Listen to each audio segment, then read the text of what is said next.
What's up, everybody? So I'm here at Long Beach Island, about to head back. Last day, Labor Day weekend, pretty much the last weekend of summer.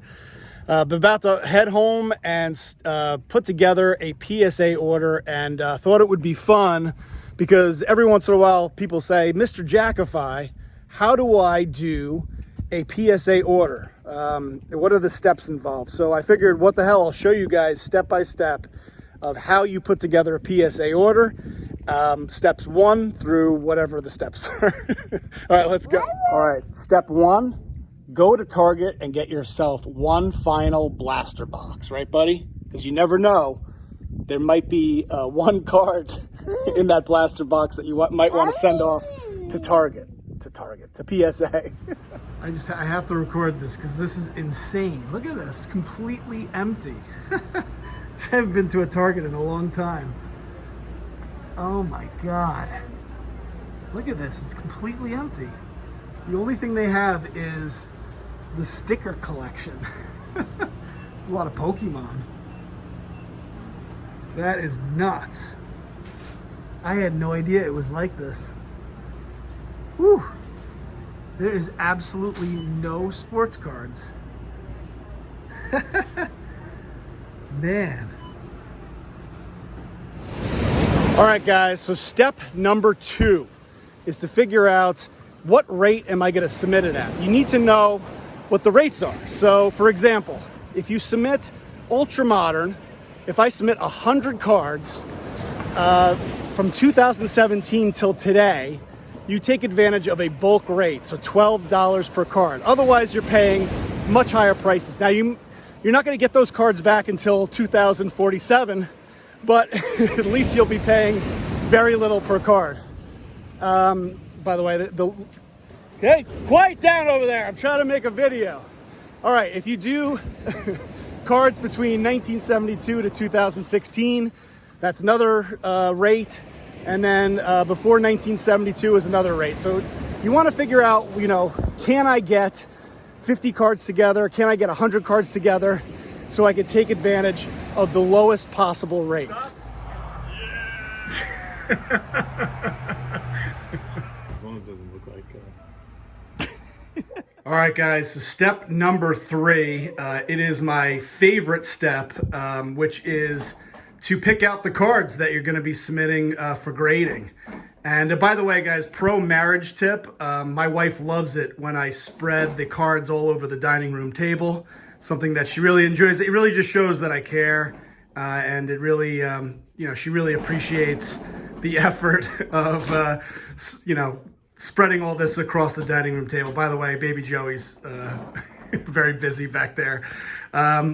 I picked up these 2 cards recently. I know this isn't related, but love these 2 cards, the Dr. K mask and the No Name Project 2020. But anyway, what I did here is, so another thing that you have to think about is that you have to, in order to submit, you need to be a member. So what I set up was a membership. It was about $250. And with that membership, you get 15 submissions.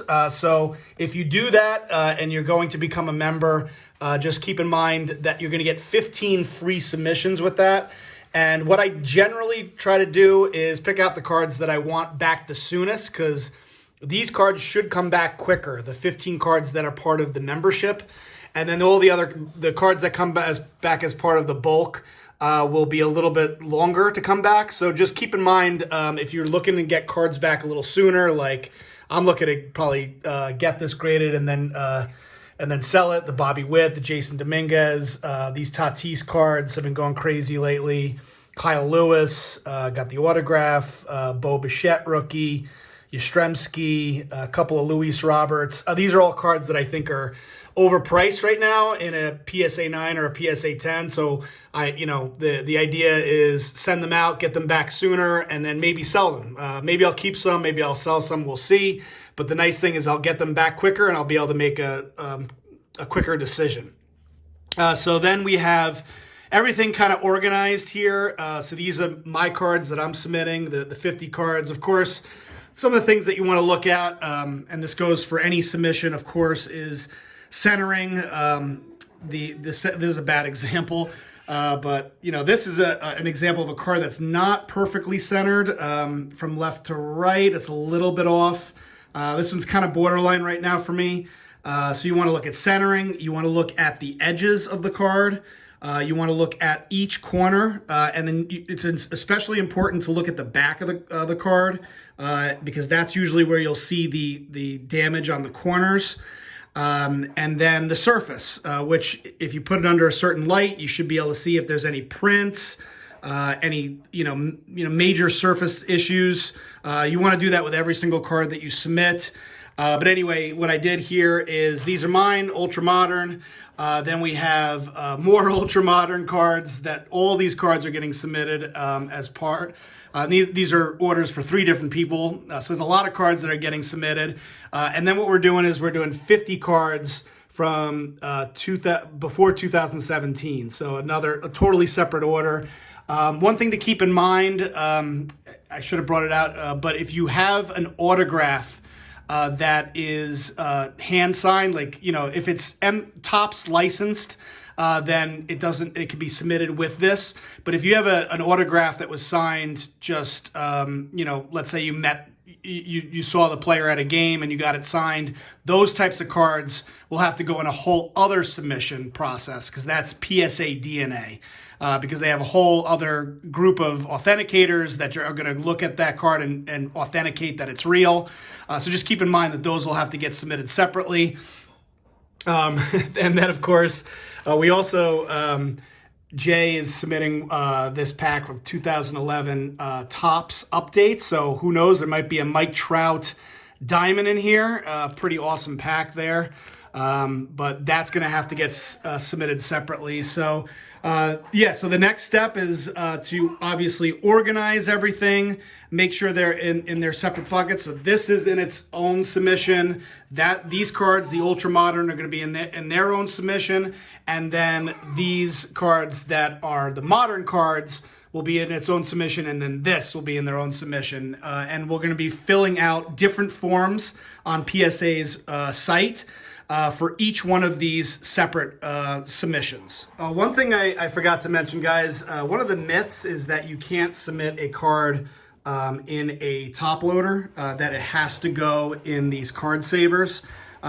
Just so you guys know, Beckett, SGC, PSA, they will all take submissions done in the top loader or the card saver, but they will not take a card that is submitted in any type of screw down. So pretty much anything else that you're submitting in it, make sure you take it out of a screw down or any other type of holder that you have it in, and make sure it's either in a penny sleeve and top loader or a card saver. Another thing that I want to mention just as a tip is I actually believe a lot in the presentation. It's kind of like, you go to a restaurant and you part of the experience of the food that's given to you is the presentation of the food, and that could affect what people think about it. I'm going to take this out of this because, this has a $50.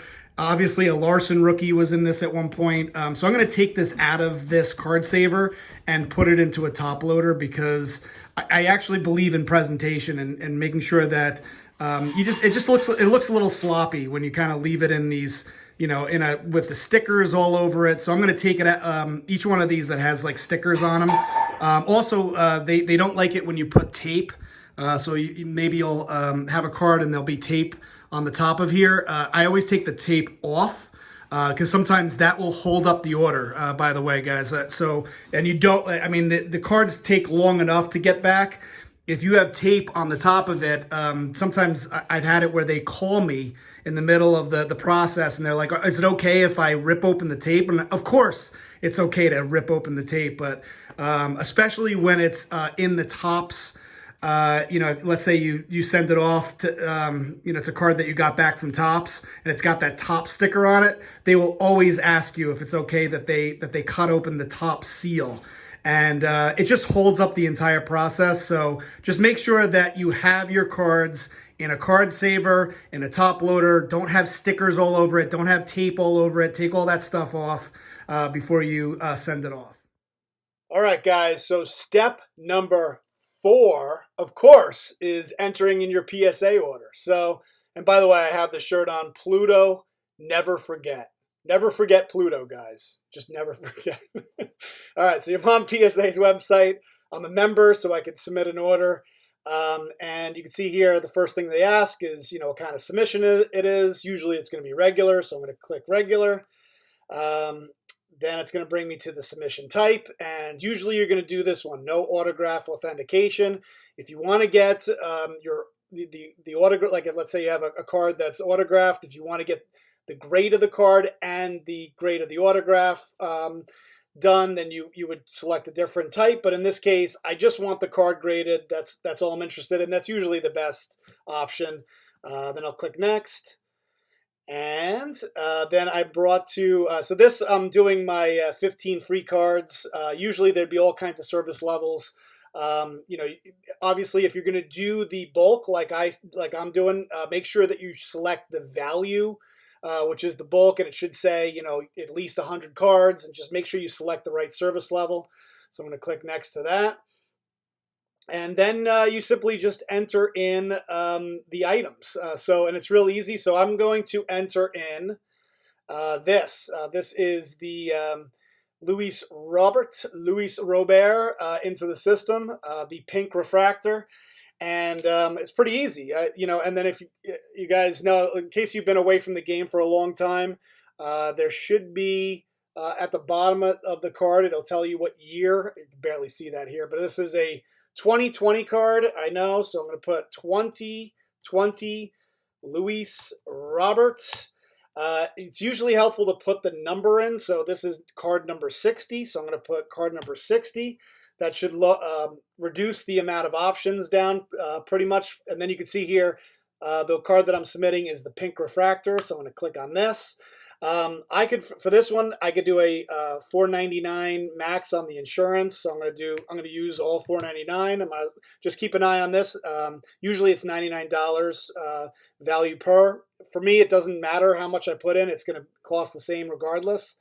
And you could put in a minimum grade. So that basically what I could say is, I don't want you guys to holder this unless it's a perfect 10. So I could say, unless it's a 10, put it in. Otherwise, I do not want to holder it. That sometimes that's good because, if you don't want them to put it into the case for you, unless it's a 10, this saves you the time of having to crack it out. So I am not going to put a minimum grade on there. I'm just going to say whatever it gets, just holder it, and I'll hit save. So, and you can see here, those are my 15 cards all ready to go. And you can see here the 15 cards as part of my membership. Normally that'd be a $20 fee, but because I have the 15 Collectors Club voucher, it's $0. So, but of course I had to pay for the membership, so it's not like I'm getting anything for free. But that's it. And then you move on, and then what you're going to do is you're going to get to a page where you're going to print everything. So the last step is to print. When you get to the submit page, print those pages, pack it all into a box, and let's go over to the post office and send this puppy out to PSA, out to California. All right, guys, step number 6. Drop this puppy off at the post office, and we're done. That's it. Finally, I just got smacked by that leaf. All right, nice. See ya. All right, guys, so there you have it. That is how you submit a PSA order. Hopefully you've learned something today. If not, then sorry about that. What do you think, baby Joey? What do you think, buddy? Yeah? Okay. Thanks for watching, guys. I will talk to you later.